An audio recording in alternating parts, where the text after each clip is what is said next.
Hey everybody, it's Natalia Bonner. So I hope that you've been liking all the machine quilting videos that I've been doing. They've been a lot of fun to share, but I've been getting a lot of questions and I thought it's time for another Q&A. So if you have more questions that I don't answer today, feel free to ask those in the comments and I will answer them in the comments, but maybe I'll include them in the next Q&A video. Also, if you haven't already subscribed to my channel, make sure you've subscribed to the channel and also follow me over on Facebook because I share weekly live videos over there. Not all the content that's over there ends up here and not everything that's here ends up over there. Okay, so a lot of the questions that I've been having, I'm just going to go through these totally random. So the first question is, what type of needles do you use? So I use, and I know you probably can't see these from far away, but the titanium coated needles by Superior Threads. So I do have these available for purchase on my website, peaceandquilt.com, but these are the needles that I use. Because I do all my quilting on the long arm, this needle right here, it's the number 16 or the 3.5 is what I'm using on my long arm. So why do I use titanium coated needles? Well, I'm sure that you've all heard that needles are recommended to be used one project, throw them away or discard them, whatever. With the titanium coated needles, you can go, they say, about every 5 to 8 projects. So for me, instead of having to change my needle every single day, I only have to change my needle about once a week when I'm using these titanium coated needles. On the domestic machine, now these are, because I'm using the So Fine thread, these are the needles that go best with the So Fine, okay? So on my domestic machine, I don't do machine quilting on it, but if I were to, I would use the titanium coated top stitch needles, also by Superior Threads and also on my website, but they're the size 80-12. They're great needles. They're actually the ones I also use for piecing with the So Fine, and I have really great results as far as that goes with these needles. So those are the needles that I use and that I would recommend. Okay, the next question is always a really common question. Thread.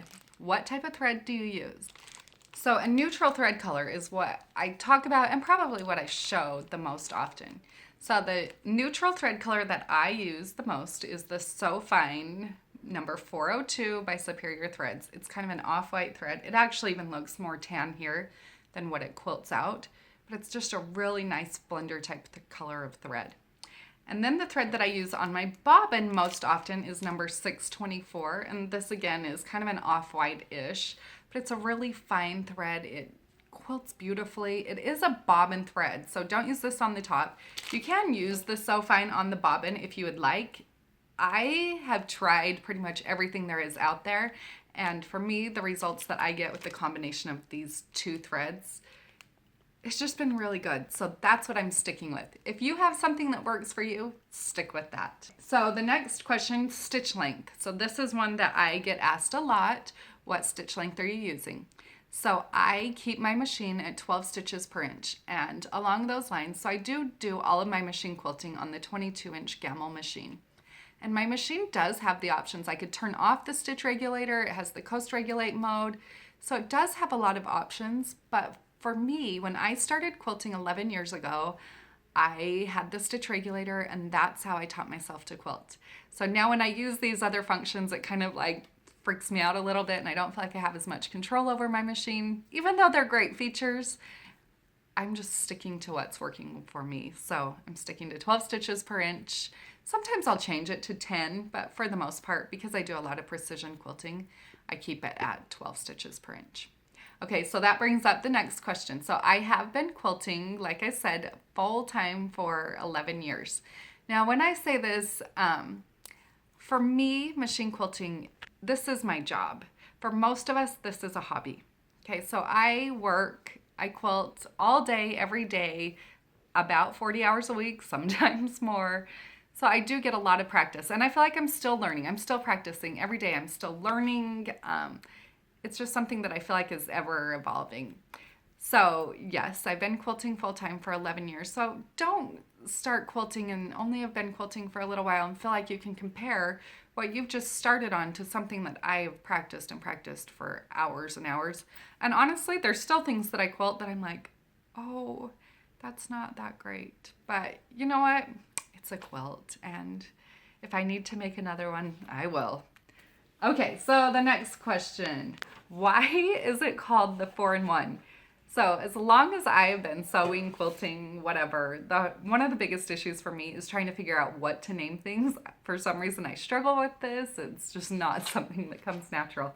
So the 4-in-1 ruler, as you can see, has 4 different similar whatever shapes. So the 3 different curves and the straight edge along the bottom. So it's 4 different rulers basically in one. So that's where that name comes from. And then my second machine quilting ruler is called the trailer. And this one also has several sides. It's great for straight lines, especially with these little notches, because they can help you guide, like, stitch in the ditch or straight lines, things like that. It's a really great ruler. So it's just kind of a funny little story about me. I've driven more than one Volkswagen Beetle. I just love them. They're fun little cars. But after I created this ruler, my kids kept saying, Mom, it looks like your old Beetle. It looks like your Bug. So it's kind of been nicknamed at our house, the Beetle ruler. After I created that one and created the trailer, it was the follow-up ruler, and my kids kept saying, it looks like a trailer that goes behind your Beetle. So that's where the name the trailer came from. There's really no rhyme or reason to it. It's just the ruler that follows up this one. So that's where the names come from. Okay, favorite batting is a super common question. So for all of my edge-to-edge type quilting, so quilts that are functional, that are going to be washed a lot, used, utility type quilts, then I use the Quilter's Dream Poly Deluxe batting. So again, these products are all available on my website for purchase, peaceandquilt.com. But this is a really great low loft batting. I have people ask in some of my older videos, I'd used other types of batting, but I've pretty much tried everything out there, and this is just what I keep coming back to. I love the results that I'm getting. I don't love the antique-y, washed, crinkly look. It's just not my style. There's nothing wrong with it. It's just not my style. So I prefer to use the poly batting because I won't get as much shrinkage as I would with like a cotton batting.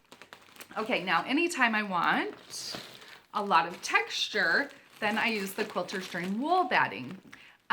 So the Quilter's Dream wool has just a little bit of loft, not too much. I feel like it actually has like the perfect loft. So just a little bit. For my custom quilting, it helps create awesome texture, but it's not too heavy. It's not too hot. It's on the bed that I sleep on. It's on the bed that my kids sleep on, and we live in a really warm climate, and I don't feel like they're too hot. So it's a great batting. It has been treated, so it can be washed and used and treated like just about any other batting. So those are my favorite battings. Now, if I am doing like a major show quilt, something like that, so last year, one of the quilts that I custom quilted for my client, Brittany, won Best Machine Quilting at QuiltCon.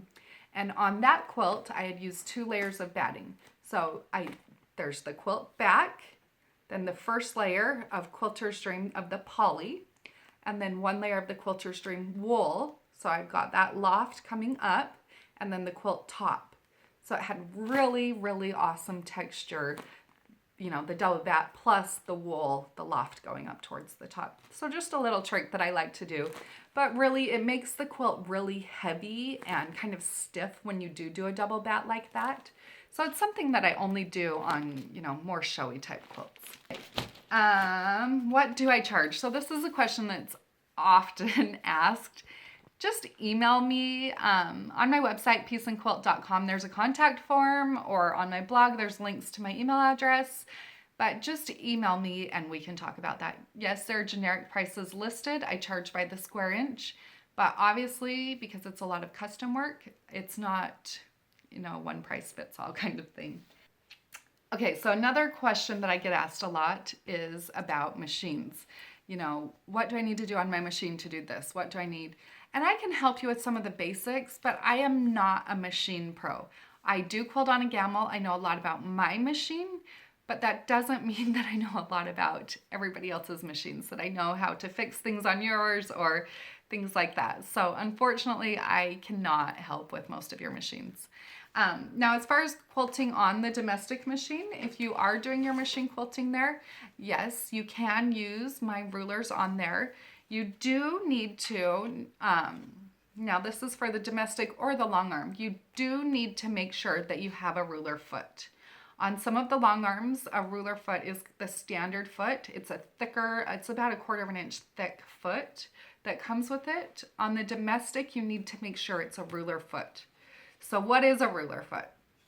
Okay, you can see that the ruler is thick. These are not rotary cutting rulers. They're thin, and the rotary rulers, if you try to use them for your machine quilting, chances of breaking one are pretty, well, a lot higher. So these machine quilting rulers are thicker, they're more durable, and they are made for machine quilting. The ruler foot looks like your hopping foot, but it's thicker. So it's like a 1/4 of an inch thick.